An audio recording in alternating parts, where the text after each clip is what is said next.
ಮಾದರಿ ಹೂವಿನ ಭಾಗಗಳು ಹಾಗೂ ಅವುಗಳ ಕಾರ್ಯಗಳು. ಹೂವು ಒಂದು ಆವೃತ ಬೀಜ ಸಸ್ಯಗಳ ಸಂತಾನೋತ್ಪತ್ತಿ ಭಾಗವಾಗಿದೆ.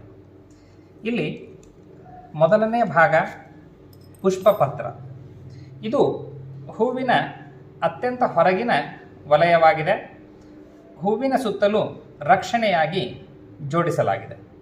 ಇದು ಹಸಿರು ಬಣ್ಣದ್ದಾಗಿದ್ದು ದ್ಯುತಿಸಂಶ್ಲೇಷಣೆಯಲ್ಲಿ ಪಾಲ್ಗೊಳ್ಳುತ್ತದೆ. ಇದು ಮೊಗ್ಗಿನ ಸ್ಥಿತಿಯಲ್ಲಿದ್ದಾಗ ಹೂವಿಗೆ ರಕ್ಷಣೆಯನ್ನು ಒದಗಿಸುತ್ತದೆ.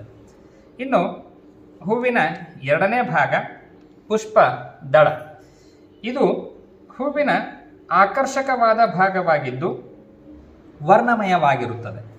ವಿಭಿನ್ನ ಗಾತ್ರಗಳಲ್ಲಿ, ವಿಭಿನ್ನ ಆಕಾರಗಳೊಂದಿಗೆ, ವಿಭಿನ್ನ ಬಣ್ಣದೊಂದಿಗೆ ವಿಶಿಷ್ಟ ಸುವಾಸನೆಯನ್ನು ಹೊರಹೊಮ್ಮಿಸುತ್ತದೆ.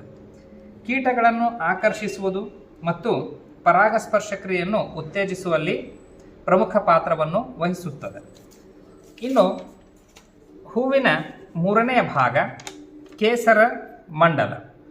ಇದು ಸಸ್ಯದ ಗಂಡು ಸಂತಾನೋತ್ಪತ್ತಿಯ ಭಾಗವಾಗಿದೆ. ಇದರ ಬಿಡಿ ಘಟಕಗಳಿಗೆ ನಾವು ಪುಂಕೇಸರಗಳು ಎಂದು ಕರೆಯುತ್ತೇವೆ. ಇದು ಎರಡು ಭಾಗಗಳನ್ನು ಹೊಂದಿದೆ. ಮೊದಲನೇದಾಗಿ ಇದನ್ನು ನಾವು ಕೇಸರ ದಂಡ ಎಂದು ಕರೆಯುತ್ತೇವೆ ಹಾಗೂ ಇದನ್ನು ಪರಾಗಕೋಶ ಎಂದು ಕರೆಯುತ್ತೇವೆ. ಈ ಪರಾಗಕೋಶವು ಹಳದಿ ಬಣ್ಣದ ಗಂಡು ಲಿಂಗಾಣುಗಳನ್ನು ಅಥವಾ ಪರಾಗರೇಣುಗಳನ್ನು ಉತ್ಪತ್ತಿ ಮಾಡುತ್ತದೆ. ಇನ್ನು ಸಸ್ಯದ ನಾಲ್ಕನೇ ಭಾಗ ಹಾಗೂ ಪ್ರಮುಖವಾಗಿರ್ತಕ್ಕಂಥ ಭಾಗ ಅಂತ ಹೇಳಿದ್ರೆ ಅಂಡಾಶಯ. ಇದು ಸಸ್ಯದ ಹೆಣ್ಣು ಸಂತಾನೋತ್ಪತ್ತಿ ಭಾಗವಾಗಿದೆ. ಇದು ಹೂವಿನ ಕೇಂದ್ರ ಭಾಗವಾಗಿದ್ದು 3 ಭಾಗಗಳಿಂದ ಕೂಡಿದೆ.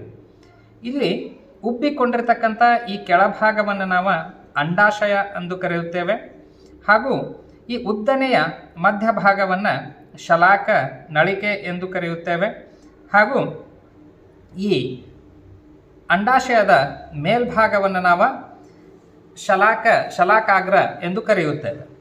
ಈ ಅಂಡಾಶಯವು ಹೆಣ್ಣು ಲಿಂಗಾಣುಗಳಾದ ಅಂಡಾಣುಗಳನ್ನು ಉತ್ಪತ್ತಿ ಮಾಡುತ್ತದೆ. ಯಾವಾಗ ಪರಾಗಸ್ಪರ್ಶ ಕ್ರಿಯೆ ನಡೀತದೆ ಆವಾಗ ಈ ಪರಾಗಗಳು ಶಲಾಕಾಗ್ರವನ್ನು ತಲುಪಿ ಇಲ್ಲಿ ಬಿದ್ದಿರ್ತಕ್ಕಂಥ ಪರಾಗರೇಣುವಿನಿಂದ ಒಂದು ನಾಳವು ಬೆಳೆದು ಶಲಾಕ ನಳಿಕೆಯ ಮೂಲಕ ಚಲಿಸಿ ಅಂಡಾಶಯವನ್ನು ತಲುಪುತ್ತದೆ. 2 ಲಿಂಗಾಣುಗಳ ಸಂಯೋಗದಿಂದ ಯುಗ್ಮಜ ಉಂಟಾಗುತ್ತದೆ. ಈ ಯುಗ್ಮಜವು ನಿಧಾನವಾಗಿ ನಿರಂತರ ಕೋಶ ವಿಭಜನೆಯಿಂದ ಬೀಜವಾಗಿ ಪರಿವರ್ತನೆಗೊಳ್ಳುತ್ತದೆ. ಧನ್ಯವಾದಗಳು.